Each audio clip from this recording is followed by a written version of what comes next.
One of my favorite lyrics goes something along the lines of, well, not along the lines of I remember it exactly. I don't know why I said that, but anyway, it's the problem with living is one day you won't. And there's kind of a certain amount of despair in a lyric like that that makes me chuckle. But there's also a lot of truth in that, at least existentially. You know, there's scientists who will confidently tell us that we, human beings, are the only sentient creatures that are aware of our own impending demise. We're the only ones who know that we're alive and we will one day no longer be alive. This is hubris on a scale that is baffling and quite a spectacle to behold. I mean, none of these scientists have been inside the awareness of another sentient creature, so there's no way they can state with certainty that none of the other animals or any other creatures are aware, or as the case is, they tell us, are not aware that they will die. But yes, for us, indeed, the problem with living is one day we won't. And so we're left to ponder our existence. Especially in the modern, quote-unquote, Western world that is bereft of meaning. We look around and we say, what is this all about? And what am I doing? Why am I a part of it? We're all searching for a purpose, a calling, something that makes our lives seem meaningful. Everybody wants this. Doesn't matter who you are, where you live, where you come from, what country you're in. Everybody is searching for a purpose. Something to make sense of that problem that we are alive and we know we will not be alive forever. Well, if that's the case, then what is my purpose? And a lot of people find that purpose in faith of various sorts. And indeed, entire industries have been created to both take advantage of this fact and to siphon energy from this desire into it. And this would be marketing and advertising's entire purpose, right? In many ways, that's what advertising does. It just takes it down a scale or two. It sells you an idea or a product that gives your life a temporary meaning or purpose, depending on what they're trying to sell you. You know, they use the same formula throughout every sales pitch. It's just a matter of scale. How large is the thing that they're selling you? And obviously, when we're talking about religion, well, they're using a different form of advertising where they're selling you a purpose that is on the highest of scales, right? Your faith in something that exists beyond you and your temporary manifestation of consciousness in this reality. But it can apply all the way down to the tiniest of scales to where some advertising firm comes up with a commercial or tagline that sells you a tube of toothpaste with the understanding that it's going to give your teeth brushing experience some sort of greater meaning or purpose. Do you see what I'm saying? So it's used at every scale. It's just a matter of which one you're zooming in on in any given moment. But anyway, we're all searching for meaning and purpose, and this is why so many middle-aged people have what is referred to as a midlife crisis.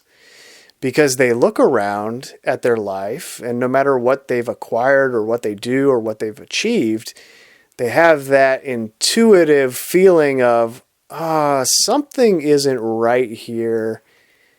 And I just feel like I don't have a purpose. No matter what I say to myself, I just don't feel that. And then they make all these changes to their life in an attempt to acquire that purpose or to in some way change their situation so that they can calm their mind away from misgivings about their crisis of faith.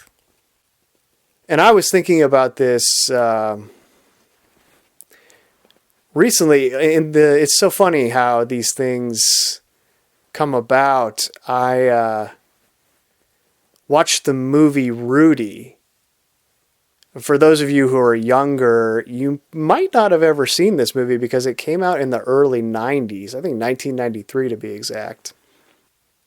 So if you fall into that category, I highly recommend that you check it out at some point, because while it's technically an American football movie, that's the background of the story, is sports.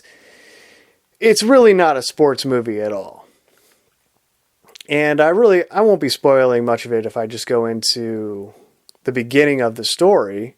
I suppose I'll be spoiling one scene if you don't know what happened. But you have to keep in mind, again, this is a Hollywood production, and they've taken liberties with the story, even though it is based on a true series of events. Who knows what actually happened and what didn't happen, what's been dramatized, etc. But I assume that a true part of the story is the main character, Rudy, had a best friend who he grew up with and played high school football with. And then after they were done with high school, they were working together in a plant, industrial plant. And one day they're at work and Rudy's best friend has an accident and he dies. This event is what set Rudy off to chase his dream, because it was this great shock, obviously, as it would be to any of us, to where he looked around at his life and now the only thing that was keeping him going is gone. And he kind of says, you know what? I'm going to go do this. I'm going to go try and chase down my dream, because if I don't do it now, I'll never do it. And I'm just going to go for it. And I was thinking about this in the context of his best friend's death. Like, if you put yourself in that moment, now, obviously I'm using a movie, but you can put yourself in a situation like this in everyday life, in real life. We've all had someone close to us die. And when you're in the moment of that traumatic experience and event, you sit there and you say, why did this happen? This doesn't make any sense. What's the point? Again, you're getting back to what I started discussing about the problem with living. You start to ask the question, well, if I have this person who I'm really close to and then they die tragically young, before their life has even really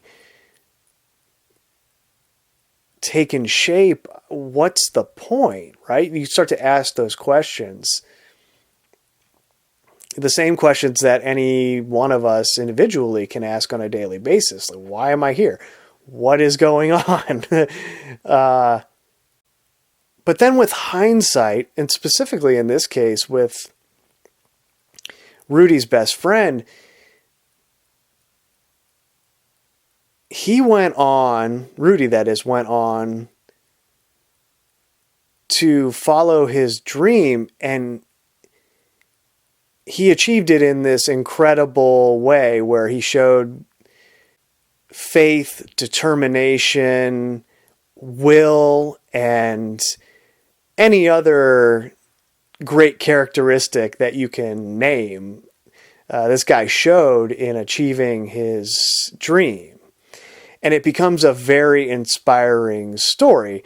Again, a Hollywood production.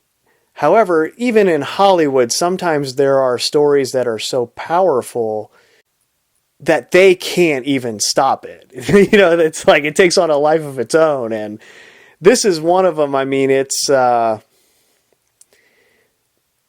challenge any of you to watch that movie and come out with dry eyes. I mean, it's just one of those movies that's just inspiring on so many different levels. And my point is, if you were in the moment with his best friend's family after he tragically died in this work accident, you would be sitting there beside yourself, right? If you were his mom or dad or siblings, I don't know if he had any.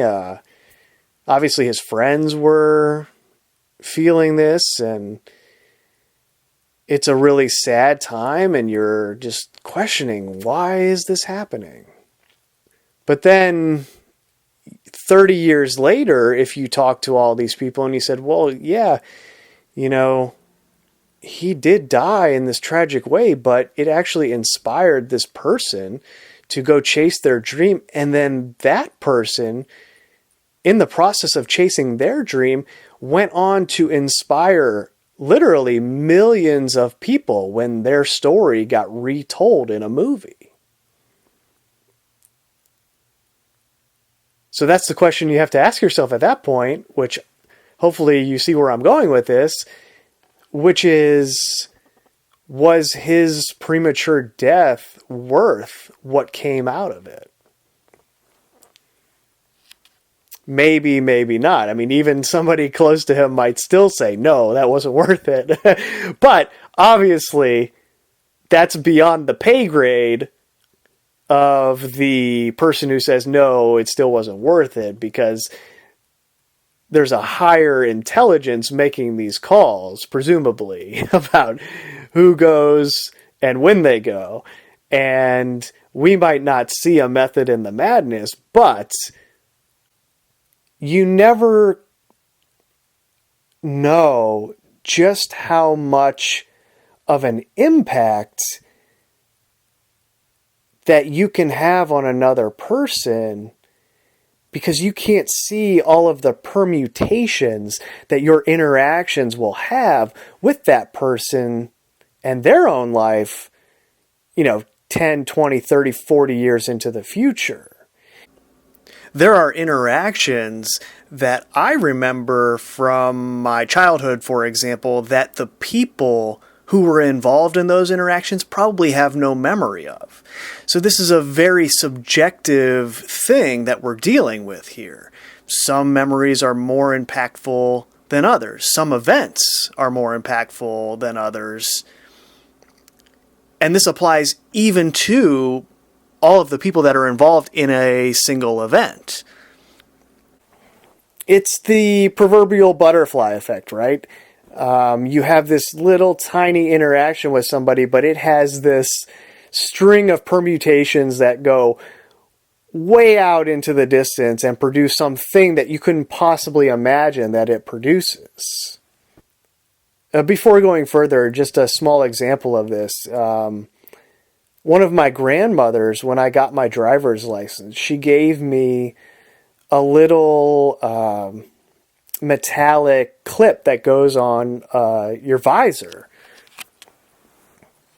And it's a little guardian angel that says something along the lines of, protect this car and all of its inhabitants, or something along those lines.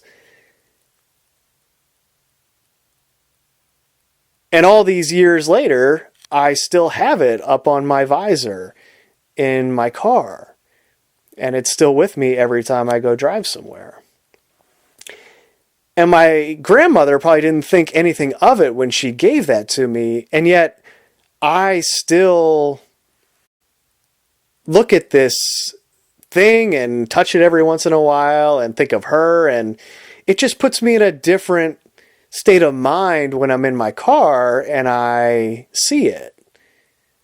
Now, clearly, this is totally different than the circumstances surrounding someone close to you passing away. So I'm not trying to say that it's the same thing, but hopefully you can see the pattern where it doesn't matter how big or small the event is. Individually, we take memories from certain events that are unpredictable. Meaning we could not predict how much something might mean to us later when it actually transpired. Speaking to the example that I just gave with my grandmother, she probably gave one of these things to all of her grandkids and didn't really think anything of it. And I would be curious if I asked all of my cousins if they still had theirs. I'm probably the only one who still has it. For whatever reason, that small little event had a significant impact on me. In a small way, not in a big way, but it's nevertheless something from 20 years ago that you wouldn't predict would still be at the forefront of my mind. So this is what I mean when we're talking about someone who dies close to us in some senseless way. We struggle to find meaning in that, but it could affect someone involved in that event in ways that you can't possibly imagine that might have tremendous implications for humanity as a whole, for our collective species. There's no way you would ever be able to know that in the time that it's taking place. And like I said, even if somebody told you that now, you might look back and be like, yeah, well, I still want that person back. and that's the problem with living, right? One day you won't. And that's what we all struggle with. And that's what conversations like this are created out of. And though it might seem counterintuitive at first, this conversation also extends to the idea of what is referred to as enlightenment. For example, Eckhart Tolle, can't remember how you pronounce that. I should know, given the dozens of times he's been on the Oprah Winfrey Show and promoted by her, and that should tell you everything you need to know. But my point is, he has a book titled The Power of Now. And so you have all of these, Deepak Chopra, also promoted by Oprah, is very prominent in the same way. And he talks about a lot of the same things. They all try to sell you this idea about the power of now, being in the moment. And it's not just these famous promoted philosophers, and I use this term very loosely, spiritual teachers that promote this. That's obviously on every YouTube channel that is selling a similar concept. Or let me put it like this, on every YouTube channel that is presenting themselves as some sort of spiritual teacher, well, they're going to tell you about the power of the now. They're going to talk about being in the moment. That's going to be a big part of their sales pitch. But the way they talk about it, it's like it's some procedure that you go through. It's like you think the thought in your mind, okay, I'm going to be in the moment. I'm going to be in the now. But what happens when you take their advice and you say, okay, I'm going to be in the now? Well, unless you're consciously sitting down to meditate, and even if you do sit down to do that, inevitably the monkey mind starts rolling again, and you have all these thoughts that are anything but in the moment. And really what they're seizing on are those temporary moments where you truly experience the spontaneous nature of the intelligence that is responsible for creation, for awareness. Call it spirit if you want to. When you experience that temporary state, it is very powerful. And yes, indeed, it is spontaneous. There's no thoughts of the past or the future. You're fully present. My point is simply that what is referred to as enlightenment is only the recognition of the impact that you can have on another person in any interaction, no matter what it is. A text message, a phone call. It doesn't matter what it is. Going back to what I was discussing earlier about Rudy and purpose and all of that, being enlightened is just understanding that you can have a huge impact on someone's life in every interaction at any time. And so if you have that understanding, then you will by default be in the moment more often than not, because you'll constantly be focused on the idea of, okay, yes, I have all of these other things going on in my life. I could be worried about those. I could let those things impact how I'm feeling, my state of being, how other people are perceiving me, the vibe that I'm giving off to other people. And we all do this. I do it. I mean, it's a very hard place to be in, this planet. It's really hard.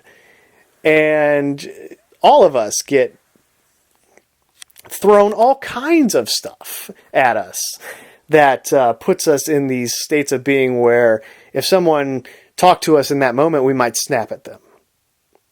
Or whatever the case may be, you know. Roll our eyes at them.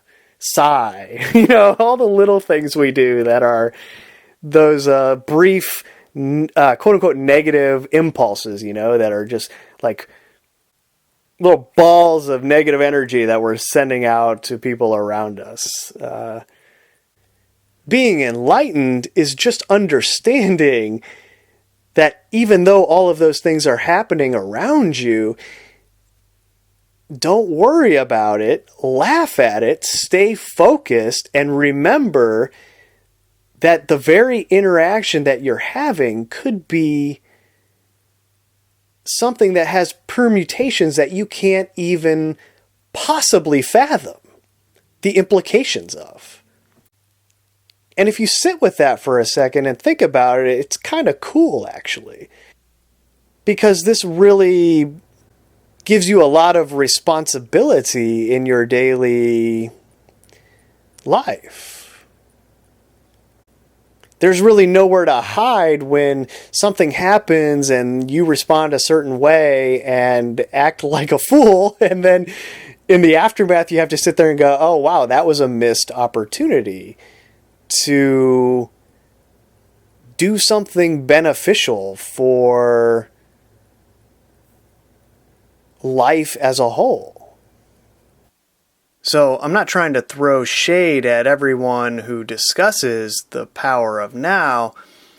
It's just that a lot of the time that gets contextualized with other philosophies and ideas that are counterproductive to actually achieving that result.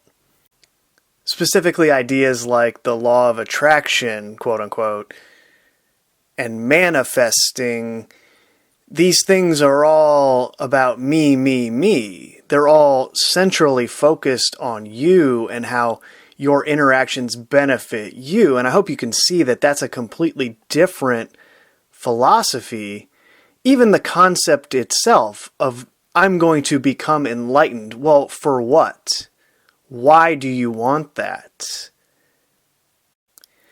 And invariably, this sort of thought process leads people to the idea that they are now special and above the rest of the unenlightened people around them.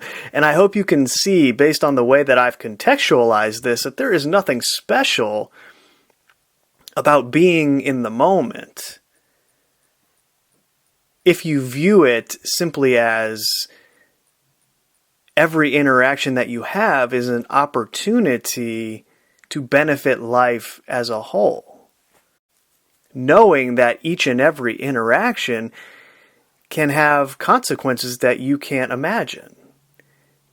And by humbling yourself in that way, you truly begin to act as a quote-unquote enlightened person would act. You know, it reminds me of the story of the Fisher King.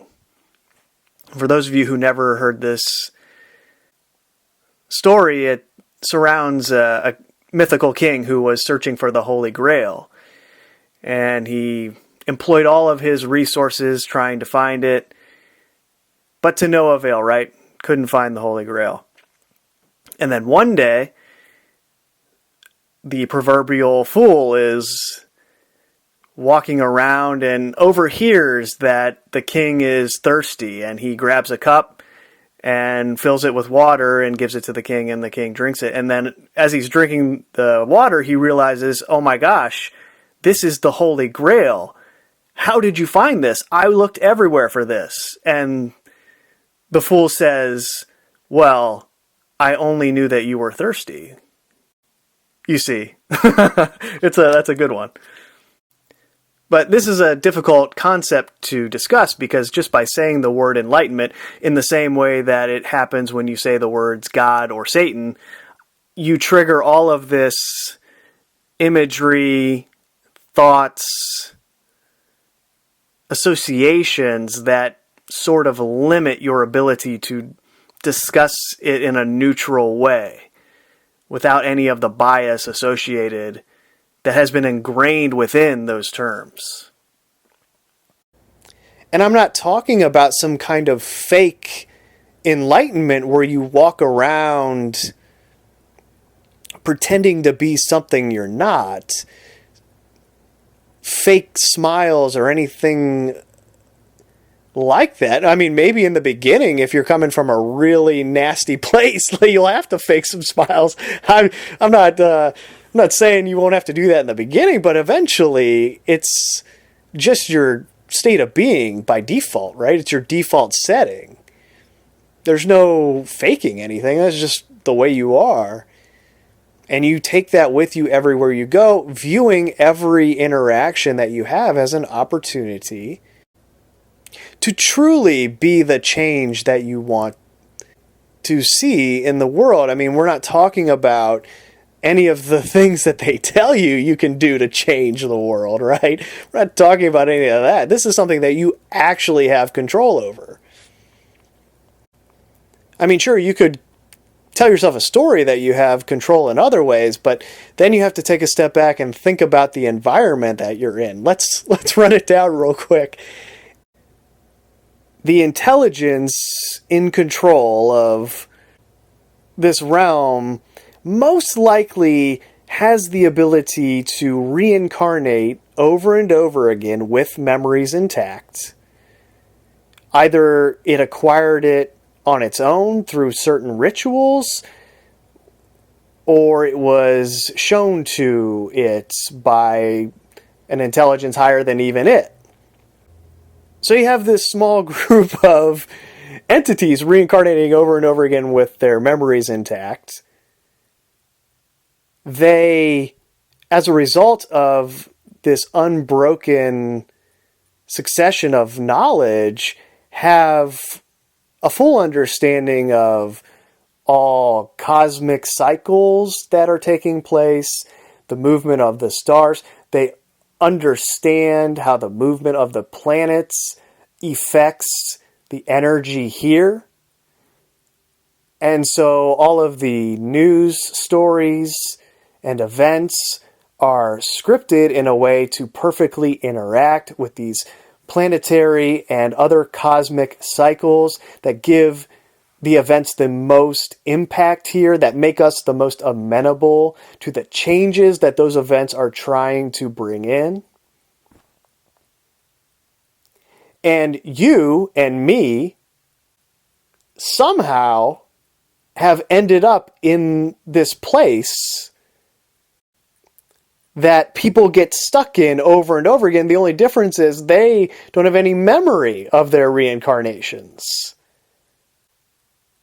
And yeah, maybe because of the time we're in right now, okay, some of us can see what's going on, but you still have to ask yourself the question of, well, I could tell myself a story about why I can see this, but it's also very possible that I'm here for some other reason, like I did something to end up here. I did something I can't remember to end up here, and this is just something that you have to go through. And it's funny, the concept of death doesn't really bother me all that much. Going back to the idea of the problem with living is one day you won't. However, what does bother me is the idea that I won't be here long enough to figure out how not to be scammed when it's over. That does concern me. And whether or not that's something to worry about depends on what this place really is. Which is something that I simply don't have an answer for. I mean, sure, I have suspicions, but I've had suspicions about things that I turned out to be wrong about in the past. So you can't rely on the suspicions.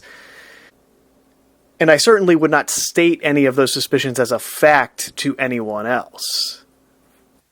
Further, being aware that you potentially could be scammed is different than making a determination now that it's going to be a certain way and you're going to do a certain thing. Because that sort of mentality, that thought process, could lock you into something that isn't necessarily the way that it's supposed to be. In other words, you create that for yourself. This is being careful about what you allow to crystallize in your mind, especially when we are in an environment of lies, where everything that is allowed to be communicated has some level of deception involved in it, which naturally would extend to those who, while certainly believable and genuine a lot of the time, could have been manipulated nevertheless in their NDE. And then this inevitably leads you to the debate within your mind that I've gone into a few times already, where you look at nature and the food chain and you sit there and you say, yeah, I don't know about this place. They tell me this is planet Earth, and yeah, there's a lot of beautiful things in nature, but there's also a lot of very suspect things, and I could see how there's two different intelligences at work here, dueling with each other. Okay, I have to interject here something that I just experienced, which transpired after I recorded the other parts of this. Specifically, I experienced the flip side of what I'm going to be getting into after I explain this, which was the most incredible day that I've experienced in a long time. And it was due entirely to the weather. Now, I promise I'm not trying to rub this in to those of you who are listening to this in climates that are experiencing winter right now. I promise. But it is what it is. This is what I experienced. There was not a cloud in the sky. The sun was shining bright. It was 68 degrees with just a little bit of a crisp coolness in the air that is unique to the fall. And I was out in this environment thinking to myself, this is the most beautiful thing that I could imagine. I couldn't even imagine something this beautiful, the way that everything looked in this environment and the way I felt within it. It was amazing. And it had nothing to do with anything that was going on around me other than that. The problem and issue is that once I sort of came out of that high that I was experiencing from the weather, then the mind gets racing with thoughts that involve everything that's going on around you. But in the context of there being great beauty here and also things that are very ugly, I experienced the great beauty part of it. And what does that mean? I don't know. Because a skeptic who thinks that this is a simulation would say, well, yeah, it's a simulation based on something real. So sure, there's going to be real parts of it that seem to you as if, oh, what could have possibly imagined this? It's incredible. Just as the same skeptic would say that about, well, yes, this is the creation of the demiurge. And they're a creator being sort of on the scale of the actual creator. And so they would be capable of creating things that your little human mind would say, oh, this is amazing. So, I get how you can play those semantical games with it. But still, none of those semantics of the mind can have any impact in the moment on how this creation is capable of making you feel in your heart on any given day, in any given moment. This is the paradox that we are faced with. Being alive here. Fun times, right? Anyway, moving on. Because for example, if you look it up in a book or on the computer somewhere, what purpose do mosquitoes serve? You'll come across all kinds of information about how they're very beneficial to the system that is nature as a whole. And I'm sitting there thinking, well, yeah, you can look up the same thing about what really happened on 9/11 or any other subject you can think of, right? Yeah, there's always that official explanation out there. And I bring up mosquitoes because not too long ago, just recently, there was a story about how, again, there have been genetically modified mosquitoes released in Florida in the United States. And so you just got to take a step back for a second and say, okay, well, hold on. If they have the ability to genetically modify mosquitoes now, why are you putting the limitations in your mind that they haven't had the ability to genetically alter beings from the very beginning? I mean, just think of it like if there was a cataclysm, planned or natural in nature, it doesn't really matter. If there was some cataclysm and everyone that was in the deep underground bases came up after it subsided and they were all by themselves, well, they would still have all kinds of knowledge that they could employ that people that didn't survive wouldn't have any concept of as they eventually came back around. So if something like that happened in the past, there could have been survivors that had understanding of genetic manipulation. And it just would take them a very long time theoretically to rebuild the infrastructure that would allow that sort of thing to take place and be plausible on a wide scale for the general population. And the sentence I just said there describes the rise of civilization. We're now at a point where it's evolved into this thing where it can pass in the general population as something plausible. Like, yeah, okay, sure, they can genetically modify mosquitoes now. Yeah, they do it to plants too. Why not? Right? It doesn't even seem like it's that big of a deal. And I bring that up because I was watching a documentary not too long ago. I think it was the BBC. They did a new Planet Earth series. So I'm watching this documentary, and they start covering this jungle. I can't remember where it was, probably somewhere in South America. And the first scene is covering hummingbirds. And they go into this elaborate detail about how these hummingbirds are so delicately interacting with the environment. You have all these flowers, and they're just going in and taking the nectar out of the flowers. And then there's these special flowers that are really long, and then there's only this one type of hummingbird that has this long beak that can get in there. And it's this harmonious, symbiotic existence between the flowers and the hummingbirds, you know. The flower and the plant that it's attached to doesn't die when the hummingbird feeds on the nectar, and the hummingbird is probably helping drip the nectar all around the forest and spread the life seed of that flower. And this goes on and on and on. Well, then in the next scene, they go to the riverbank, and there's all these creatures in the riverbank. There, you know, there's, I think, like the biggest I want to say it was the biggest seals in existence on the planet that were in this river. That seems way off, though. A seal in warm water environment. I don't even know if that's possible. It was something like a seal, though. That's how it looked. I can't remember. It was a while ago. But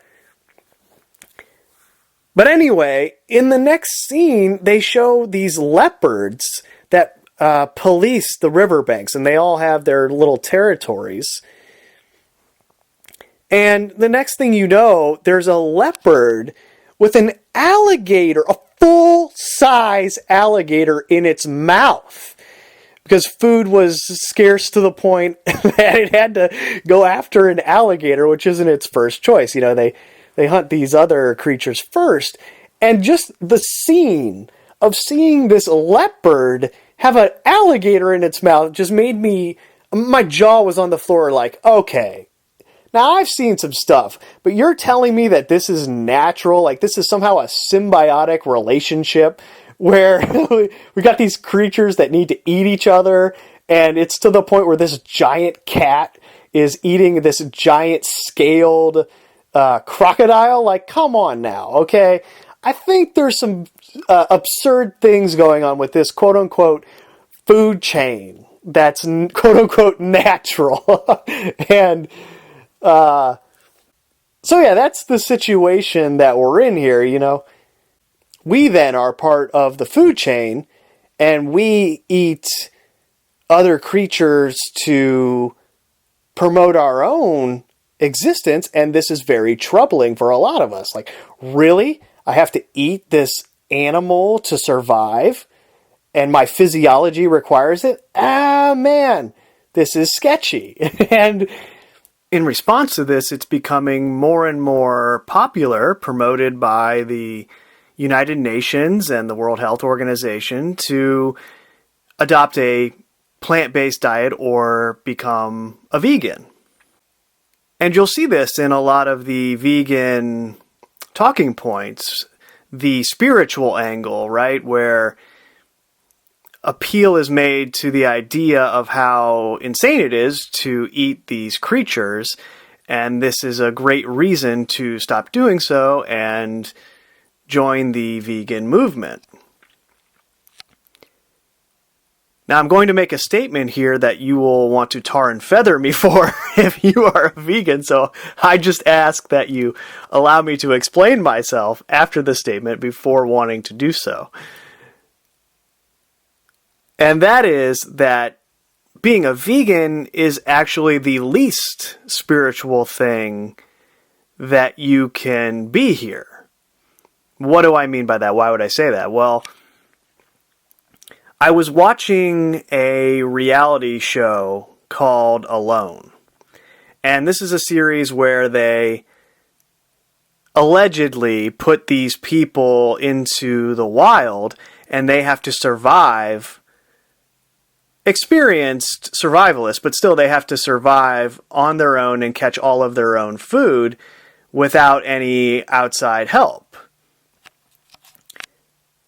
Now, of course, it's a reality television show. How much of this is real versus how much is scripted, we don't know. But the one thing that you can't really fake about this kind of experience is the weight loss.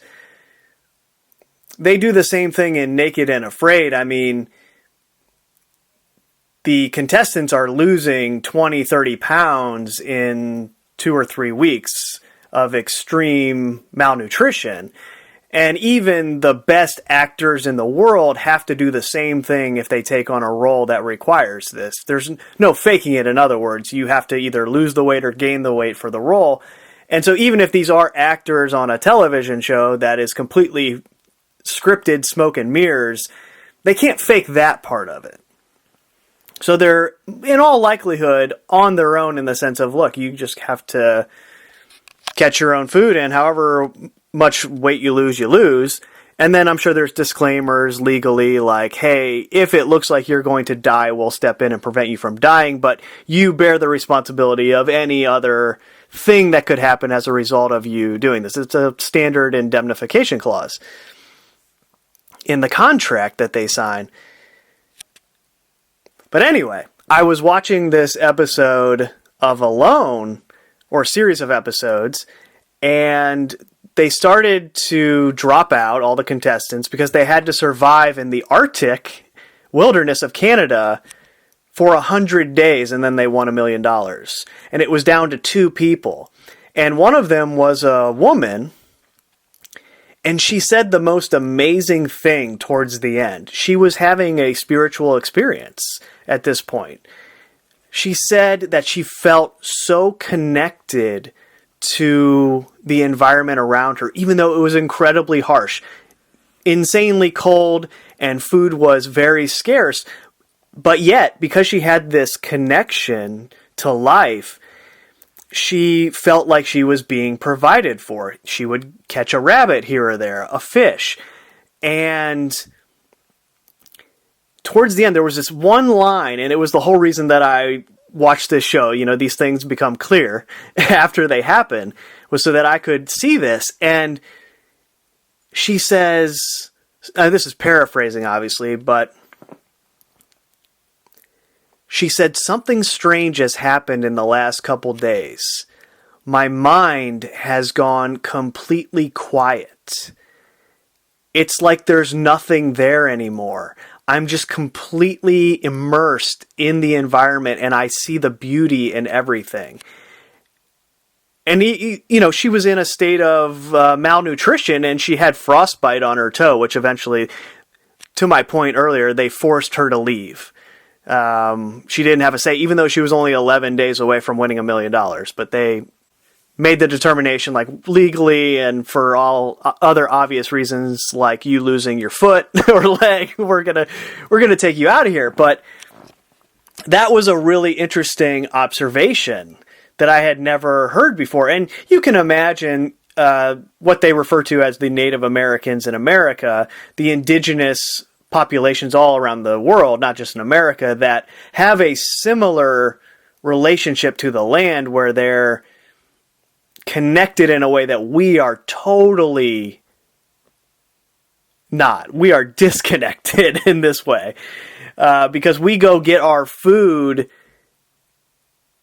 10 steps down the line. I mean, most of it isn't even food anyway, right? But if we're buying the fruits, vegetables, and meat products, I mean, it's 10 steps down the line from killing the animal or harvesting the fruit or vegetable. So we have no connection to the land in that way. And that's my point about vegans being the most disconnected is that if you put someone in the wild in that same situation and said, okay, you have to survive on your own and you can't eat animals. I mean, they wouldn't make it a week, probably. I mean, you could make it a week, but you get my point. They wouldn't make it 100 days. And so, being a vegan is a complete creation of this modern civilization that we live in, where you can go anywhere and have your food provided for you, and you can take B12 injections and do all kinds of other things to make sure that you will survive while not eating any animal products whatsoever. And so my point is that while they are telling you that this is a more spiritual approach, because, hey, look how crazy this is that we're eating animals, you're actually far less spiritually connected to the earth than someone who was out living off of the land and killing and eating animals. It's kind of a delusion in some ways. And yet, your heart is in the right place, right? Where you're saying, but this is breaking my heart, having to kill these animals. Surely this isn't what we're supposed to be doing. And this is the dichotomy that I'm discussing here. But you can see where they're taking us now, where they're going to have the lab-created meat replace regular meat. And then it's going to be completely artificial no matter which side of the coin you're on, right? And then everybody will be completely disconnected. There'll be no more killing animals or eating them. It'll just be lab meat and injections. It's science, quote unquote, will keep us all alive, right? And we will slowly deteriorate health-wise over generations. When you put that in the context of everything else that's going on with us, that we are subjected to. And then this takes you right back to the idea of, well, okay, there's this unresolvable paradox here that I just went over between eating meat and not eating meat in this reality. So then you have to take the next step and say, well, what's going on here? What is this place? Has it been infiltrated in certain ways? Has the energy been changed, right? And this is what I mean by genetically altering, maybe even humans as well, but the animals, and creating predators and creating this environment where life started to feed on itself, because that was just the condition that everyone or everything was subjected to. And then there's the generational evolution that takes place where the species all start to evolve to prey on other things. And then you have sort of the remnant leftovers that still are kind of adhering to the way it used to be. But even the quote-unquote vegetarian animals are eating bugs and other alive sentient creatures as a part of their plant-based diets. So it's just one convoluted mess when you try to break it all down. Because, of course, there is the tendency to say, harvest the vegetables as opposed to kill the vegetables, or eat the grass as opposed to kill the grass. And I actually went over that in an old video about how that pleasant smell that you experience after the grass is cut is actually a distress signal from the grass saying, help me, help me. It's just, that's what I mean. This place is one big conundrum, and you just are left with no other choice than to question where it is you really are. But I just thought that was a really interesting thing that she said in light of what I'm going to go into next, where she noted how her mind went quiet. It's almost like civilization, maybe it has to do with the electricity, something about civilization and our exposure to it exacerbates the influence of whatever is going on in our stream of consciousness. It exacerbates the problem in our minds. Or put another way, it exacerbates the ability to influence the thoughts that are flowing through our stream of consciousness at any given moment. Given the way we are conditioned to view things, we tend to view the mind as having this barrier that can't be penetrated by anything in the outside world as we perceive it. But think of it in terms like a psychic would, or anyone who had those sort of abilities. They might sit down in the grass and look up at the sky and think to themselves that they were going to try and make a cloud go away. And if they were capable of busting up that cloud with their mind, if that was something that was possible here, well, that shows you that that barrier you think is there is not really there. Meaning,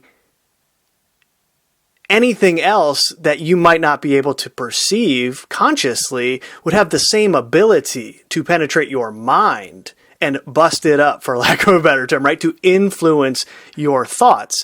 You just have to think a little bigger and a little deeper about what could be out there and on what scale it's out there and how it might be able to interact with you, given what you are capable of here potentially. Maybe an example would help illustrate what I'm referring to here a little better. Think of monks in the East. What is it that they do as a part of their process to transcend reality or gain a fuller understanding of their place in this reality? Well, they go up to a mountaintop, build a little community, and they try to quiet the mind. This is their whole goal, is to reduce the noise in their head. And so hopefully it's becoming a little more clear what I'm referring to here. Why would that be a major part of the process? Meditation does the exact same thing. It's an attempt to quiet the mind. Why would that be effective here? Another example that I think most people will be familiar with, given the fact that it comes through the television. Specifically, what is it that they show children through cartoons at a very early age? Well, whenever a character is faced with some sort of dilemma, morally, what appears? Well, they depict in some way, shape, or form an angel appearing on one shoulder, telling the character to do the right thing, and then the devil appearing on the other shoulder, telling the character to do the wrong thing, or the impulsive thing, or the thing that will feel good in the moment, but might have longer term repercussions. Now, obviously, the conventional wisdom that would be relayed to these children is something along the lines of, well, yes, this just represents your conscience. You all have a conscience, and when you're faced with a moral dilemma, you'll hear these ideas and thoughts in your mind, and this is just a cartoonish depiction of that process playing out. But now, in hindsight, and in the context that I've gone over here, perhaps they were showing us something much different. Just something to think about. Pay close attention to your thoughts. And more specifically, pay attention to the cycles that take place in your thoughts. Meaning, pay attention to what you're thinking about as you go through experiences and notice how certain thoughts seem to reappear in line with certain events. And then think about how that could be manipulation, given how you respond typically in those moments. As usual, an example would probably be the best way to explain what I mean here, especially as it relates to concepts or phrases as nebulous as pay attention to your thoughts. But first I have to give a disclaimer, which relates back to what I was discussing earlier about how we really don't have any true idea about how our interactions with people can actually affect them into the future. Meaning, I have no control over who will listen to this recording. So I have to be careful and responsible about what I say, because it could impact someone in ways that I'm not even anticipating or contemplating right now. And given the rules, whatever they are here, of existence, there could be some bylaw somewhere that says that I'm responsible for what transpires based on what I say, regardless of what my intent might be, which would then make me liable and face some sort of consequence for someone taking what I say and it affecting them, and then it produces this result for them in some way, shape, or form that is not beneficial. And then I'm on the hook for that. So, keeping all of that in mind, I have to give the disclaimer here that if you have a history of issues with mental health, you really have to get all of that squared away before you delve into things like pay attention to your thoughts. And really, that's a disclaimer that people should give you from the jump about quote-unquote conspiracy theories and starting that sort of research. I mean, that stuff can rock your world if you're not a strong, centered person that, well, I don't know any other way to say it other than you don't really care whether you live or die. I mean, if I'm being honest about it, that's kind of the mentality that you have to have, and that mentality can be scary for a lot of people, and it can produce all kinds of paranoia, But the good news is that the infusion of truth within you, as that begins to happen, it will just naturally produce the mentality that I'm speaking about here. Because the truth is only allegiant to the truth. Again, that sounds like a platitude, but those of you who are with me here understand what I'm saying. The truth has no allegiance to anything else, and that will naturally produce actions in your life that are in alignment with creation. But anyway, disclaimer aside, not too long ago I had a roommate who was a wonderful person in his own way, but just speaking objectively about the thing that is being a roommate, he was less than ideal, let's say. Meaning he didn't have self-awareness about his actions. He didn't have a self-awareness about any of the things he did as it related to the fact that he had people living with him. A lot of this had to do with the noise that he would make, just kind of an obnoxious person, that it made it very difficult to live with him. And we would refer to him as a hurricane, because he would come home and it would be like a hurricane blowing through the place. And then when he went to bed, it would be like the eye of the storm, and everything would return to this peaceful energy. And then that would only last until he got up again, and then the hurricane returned. And so we, had fun with it. But I noticed that I got caught in this cycle with him where he would come home and then instantly my energy would shift and the thoughts in my head would shift. All of a sudden I'm having these thoughts of anger, annoyance, and even a little hate, if I'm being fully honest.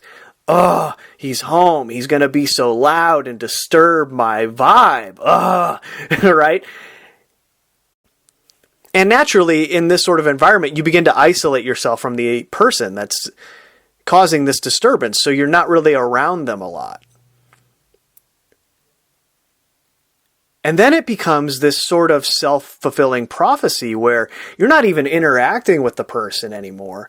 You're just having these thoughts when they come home full of all of this negative energy, and then you just are hearing those thoughts over and over again in your mind, and then you're agitated towards that person, even if they haven't done anything to you, or even if they're in a great mood, and you would otherwise have a fantastic interaction if you interacted with the person. And so this is what I mean by pay attention to your thoughts. What I noticed is that every time the person came home, I started to have the same thoughts, and it was this cycle that was taking place. And so then I began to experiment here, and I said, okay, yeah, sure, this person is a little obnoxious, but they're still a great guy for all intents and purposes. And if I'm the one who's projecting this negative energy towards him based on my thoughts about him, based on what had happened in the past, I'm contributing to the problem. I'm not going to allow him the space to ever change. I'm going to lock him in to being this version of himself in my mind. And because we live together, every interaction is going to be like that. And we're going to have this stasis of negativity. This stasis where nothing is allowed to change. So I started to experiment with my thoughts, and I said, okay, he's home. I'm going to go down there and consciously remove all of the thoughts that I'm having, which are normal and shouldn't be, but they're normal now. And I'm just going to have an interaction without any of that. I'm going to view him as the child that we all are deep down inside, right? That just wants a friend, just wants to hang out, just wants a normal, pleasant interaction with everyone around them. And I did this, and what a shocker, we have this great interaction when I do this. And so I have this aha epiphany moment. I see. So this little echo chamber had been created in my mind through my thoughts that were going over and over again, repeating themselves in a loop every time this person came home, and had created this insane environment for both me and everyone else. If I had not been paying attention to my thoughts, this situation probably would have continued indefinitely, and you can imagine how a lot of the domestic disturbances and bad relationships play into this problem, right? Because people get these thoughts in their head about the person they're living with, and they don't ever address it internally. They just view it as the other person doing something wrong or doing something that annoys them, and then it builds and builds and builds, and then people have these blow-up arguments because they're not addressing how their thoughts about the situation are contributing to the situation. This is just part of becoming self-aware, right? Where you realize your role in these situations. That's just a simple example of paying attention to your thoughts. Obviously, it goes much deeper. And then as you get deeper and a little better at it, well, you can also get yourself into trouble. And I want to give another disclaimer here where you can kind of get into this mindset where you view all of your thoughts and everything that transpires around you as some sort of coordinated effort by quote unquote Satan, or the intelligence that is in control of this reality, that it is somehow coordinating all of this against you, and you can fall into that trap of viewing everything that happens as a campaign to annoy Steve. Speaking of myself in the third person here, you can view it as this campaign to annoy you or knock you off your path or just straight up destroy you, right? Whatever the case may be. Right? I could have viewed the situation with my roommate as some sort of coordinated effort being conducted against me by intelligences that are not benevolent in the way that my creator is. But that's not necessarily the case. That could have been coordinated by God, for lack of a better term, to show me something. To give me the epiphany that I eventually had. About the interrelationship between the cycle of thoughts that I was having every time I encountered this person and the energy that existed between us, and eventually the solution to resolve that imbalance that existed in the universe in that moment, in those moments. You gotta be careful viewing it that way, because if you pay attention to your thoughts, you'll also have things transpire where over and over again you're presented with the same thought process. It's just in different contexts. And then eventually you have a similar epiphany moment and you realize something. And then when you have the realization, you say to yourself, well, if this was all, quote unquote, Satan doing this to me, if this was this intelligence, I don't think that they would have coordinated things in a way where I would eventually have had this massively positive realization. So in all likelihood, it was probably creation itself that was saying, hey, you're not getting something. I'm trying to show you something and teach you this lesson, but you're not getting it. And you can block yourself off from epiphanies like that if you are viewing it in this way, where it's this intelligence that has a bad intent towards you, doing these things through other people, coordinating these events around you, and in your own mind, coordinating these thoughts that lead you astray. Now, of course, that is happening on a certain level, but you have to leave room for the possibility that sometimes it's not that that's taking place. That'll allow you to stay balanced as you go through this process. And I understand, listening to me talk about this stuff, if this is the first time you've heard about any of this, you're probably thinking, what? God, Satan, intelligence, creation, my thoughts, what in the world is going on? And I totally understand where you're coming from. But you just have to realize that it would be like anything else that you are trying to learn in the beginning. You're going to think it's impossible. It's the same way that I view someone playing guitar. I look at someone playing guitar, especially a really good player, and I see the complicated chord progressions, and I sit there thinking to myself, oh, I could never play guitar, but I'm looking at a professional guitar player. What I'm not realizing is that, yes, even that professional guitar player picked up the guitar for the first time however many years ago and couldn't play a chord. That's what you have to understand about all of this. In the beginning, it's going to be tough and you're not going to have any idea what you're doing, but that's how you learn. So no big deal, right? And one final disclaimer while I'm at it. You have to be really careful with this stuff. Meaning, if you went and told someone about what I just went over regarding paying attention to your thoughts and all of that, their first instinct is going to be to try and admit you into a mental institution. You understand? This is how the majority of people have been conditioned to view this sort of activity. And that's all by design, of course. Psychology is playing its role in the same way that all the other disciplines play their role in controlling what the mind views as possible or likely.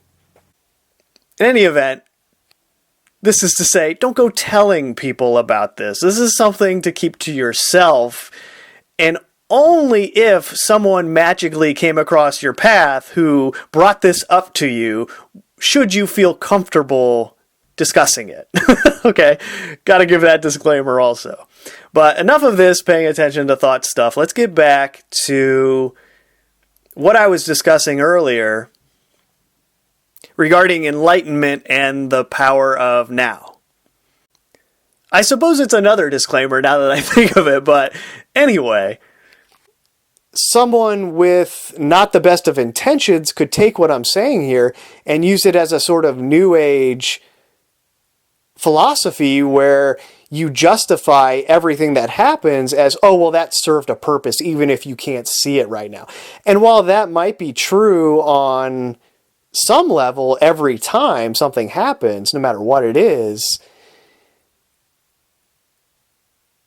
still, raping a kid isn't that. I'm talking more about, like in the example I gave earlier, from Rudy, where it's an accident to an otherwise good person who had good intentions and just had a bad accident at work. And then you look at what happened and you say, why did this happen to this good person, right? And again, we don't know anything about this guy. He could have been a real jerk. I don't know. I'm just saying, for all intents and purposes, he was a perfectly normal, respectable individual.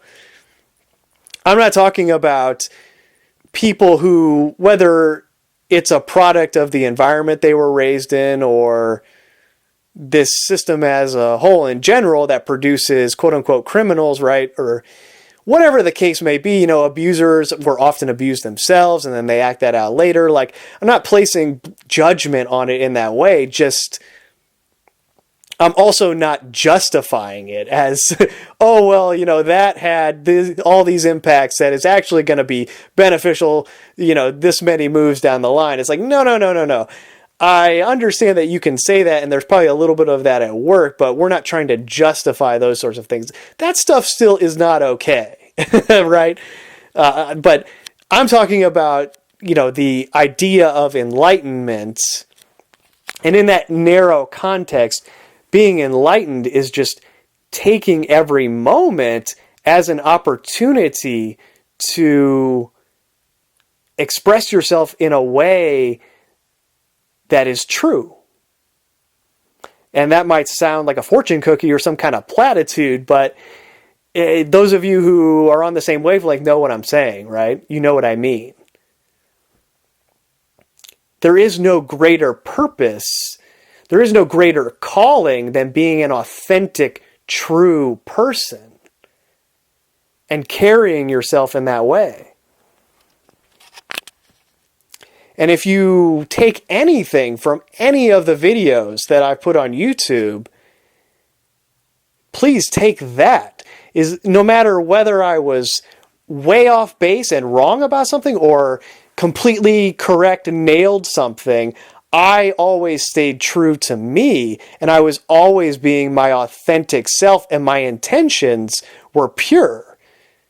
Always. My intent was to show you, the person who might not see it yet, what I see, and hopefully that would help you connect dots that would lead to other conclusions that would help you see the truth of whatever situation it was, no matter what the subject was. And that is a noble purpose, right? What can you say about that? What are you going to do? Kill me for doing that? Okay, if that's where you want to take it, fine. I can't stop you, but that seems excessive, But that's kind of the peace that you have to make with the situation. And it's so funny, right? Like, what are your choices? Is my choice to live a hollow life and make all kinds of compromises where I eventually have that midlife crisis, right? Where I look back and say, oh my gosh, what am I doing? Or do I just stay true to what I know is right and live that way and let the chips fall where they may outside of all of that? Whatever happens, if I end up homeless and destitute, I doubt I would ever let that happen to myself, but you're walking that fine line a lot of the time when you stay true to yourself, right? Because it's hard enough to find a job as it is, and then it's even harder to find one where you can stay true to yourself like that. Or at least, find something where you can support yourself and still do that. Which is, the nature of the problem that we're all dealing with here. But like I said, if you've taken anything from these recordings, I hope that it's none of the information. I hope it's the energy and the vibe that I carry myself with. If there's anything that you take with you, take that. Because that's the only thing that matters. I mean, I could be the most enlightened person in the universe, which I'm not, or on this planet, which I'm not even close. But my point is I could be that, and I could be the most miserable person to be around that you could ever think of. And a lot of people are like that behind the scenes. A lot of people who pretend to do that to, make a living off of it. That's what they're like behind the scenes. And then inevitably those stories come out and it's like, oh, I can't even believe it.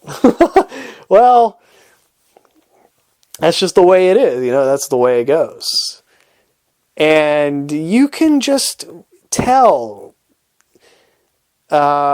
using your intuition when you get to a certain wavelength, you can tell who's real and who isn't. And the real list is very, very, very small. I'll break the suspense for those of you who are new to all this. It's very tiny.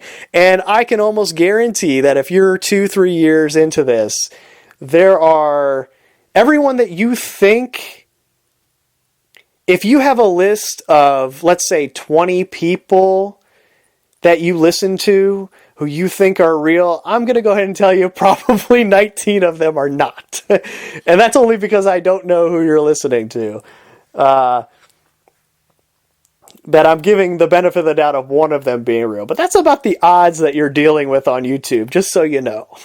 and I'm not going to be the one, I can't change what anybody thinks. You got to go through it yourself, and you got to learn those lessons yourself. And it's not my place to try and drag someone kicking and screaming up the levels before they're ready, right? That's my fault for trying to do something like that. I can't do that to somebody else. They just got to figure it out on their own.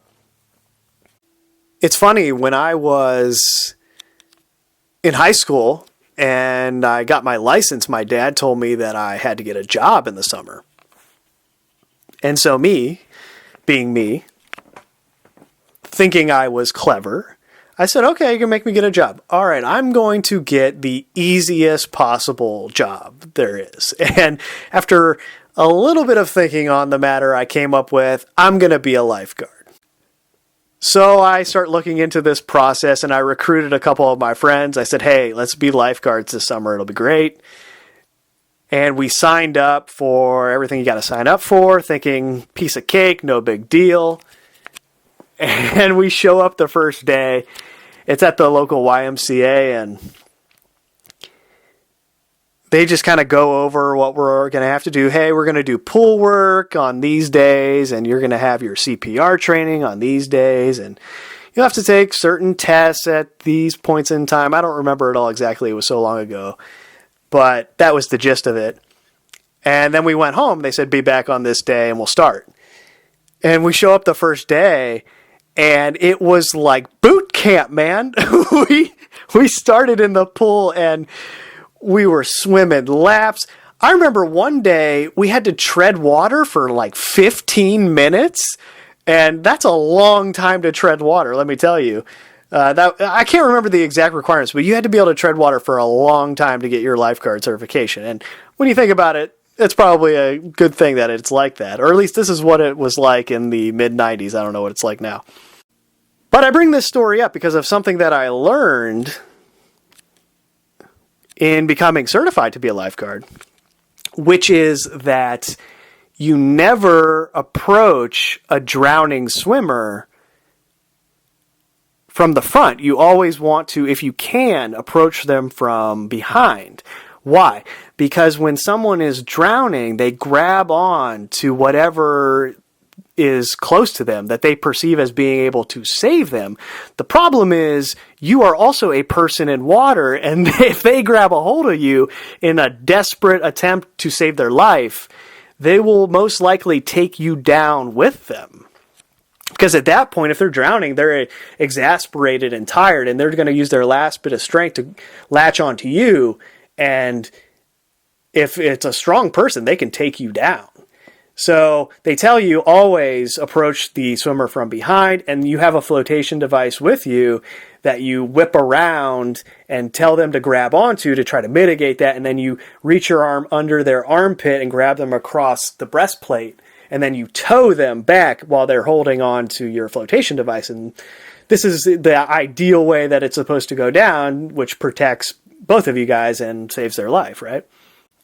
But I bring that up in the context of, potentially discussing some of this stuff with other people, in the sense that they are sort of like drowning swimmers, which is to say, if you're not careful, they can take you down with them. So you have to be mindful of that if you are bold enough to approach someone with anything that could be loosely categorized as something that is true. Their first instinct is going to be to grab onto you and take you down with them to protect the integrity of the illusory personality that they have built over their lifetime here. And I say lifetime, but it's interesting to think about it in the terms of multiple lifetimes of reincarnation, if that's a thing. Again, I don't know, but the circumstantial evidence seems to be pretty strong to support its existence. And in that context, it takes on an even deeper metaphor, in the sense that we're dealing with drowning swimmers who have been stuck here for who knows how long. And if you approach them with this information, again, the first instinct is to reach for your arm or shoulder to hang on to, and in doing so, they're most likely going to bring you down. And in that context, it really gives me a new appreciation for the story of the man they call Jesus. I mean, think about the awe-inspiring nature of the love, for lack of a better term, or the intelligence that would look at this situation and volunteer to go in and try and show everyone the nature of the problem, knowing that you're going to be brought down by the drowning swimmers, knowing that you're going to experience torture. That is incredible. I can't even wrap my mind around the awe of the whole thing. And that was what it was trying to show, that which is in control here. That no matter how long you've been drowning or how close you are to slipping beneath the surface forever, it's not too late. No matter what you've done or you think is beyond redemption, it's not true. And that's a lesson that we can all use and apply to our own lives. However insignificant they might be when compared to the life of creation itself manifesting temporarily in a body here. Because ultimately there is no insignificance there. It did it for you. You're a part of it. Amazing.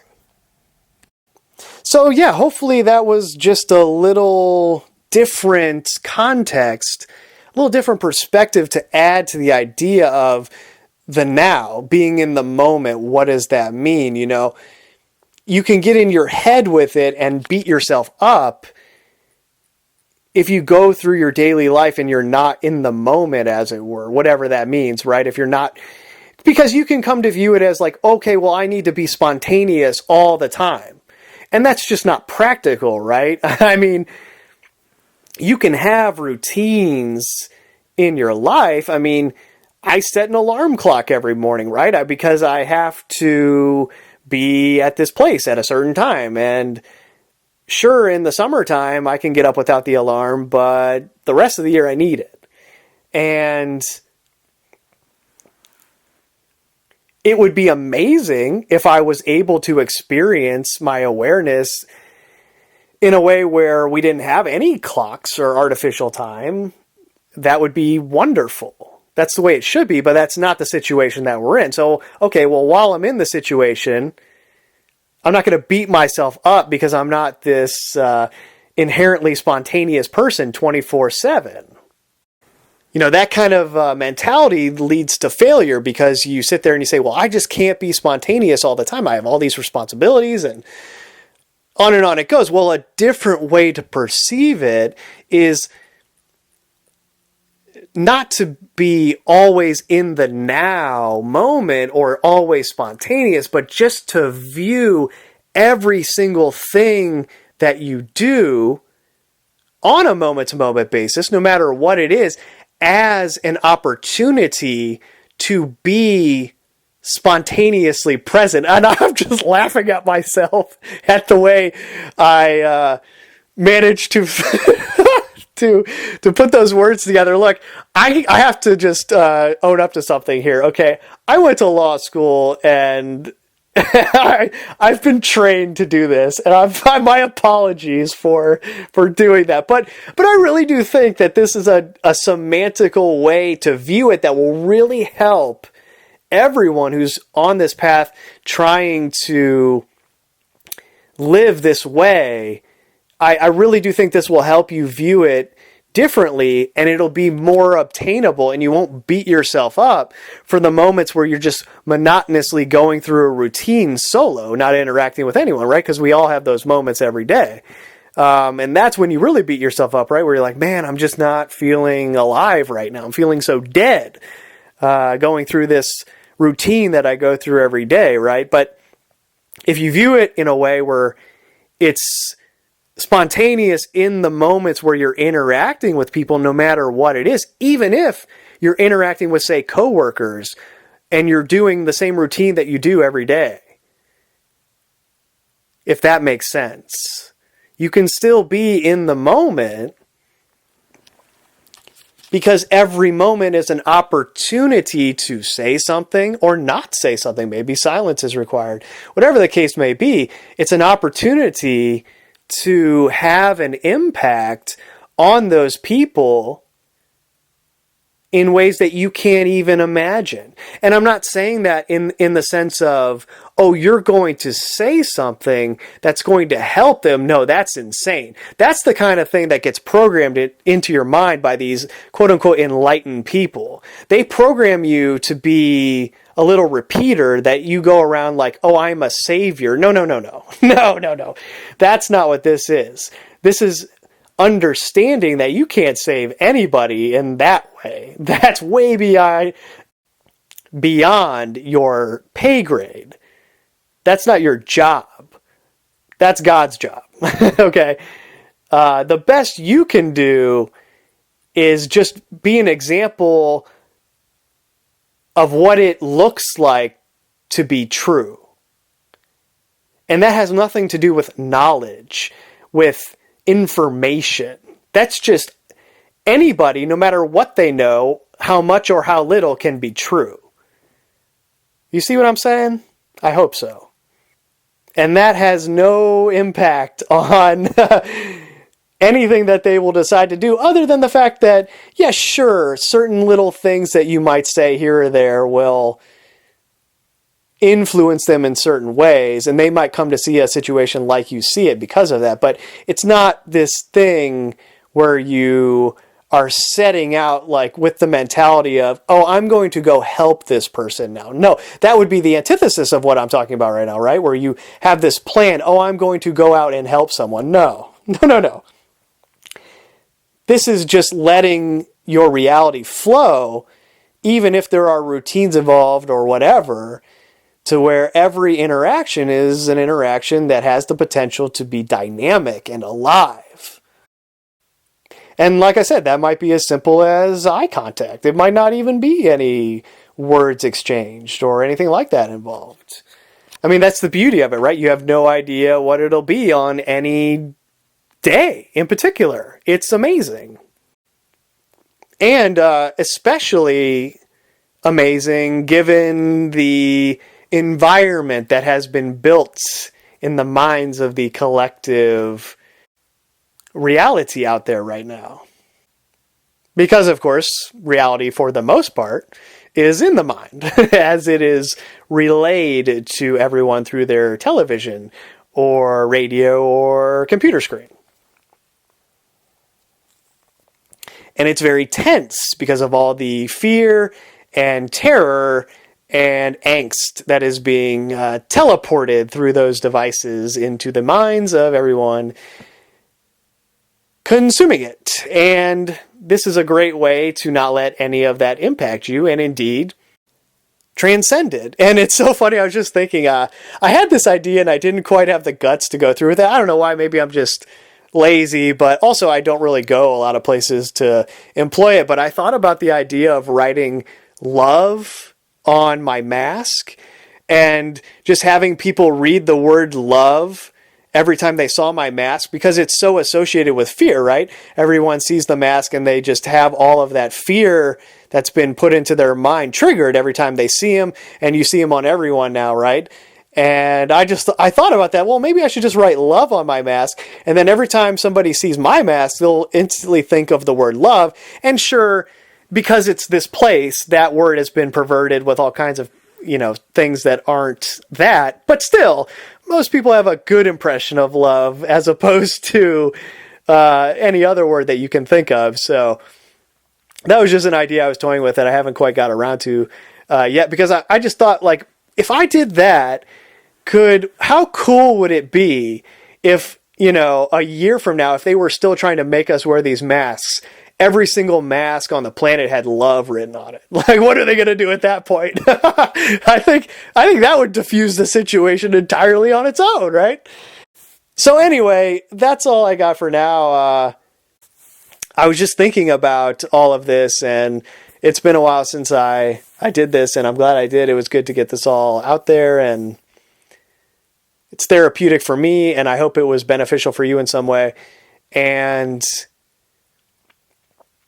watch the movie Rudy if you have the chance, because it's the kind of inspiration that we could all use right now.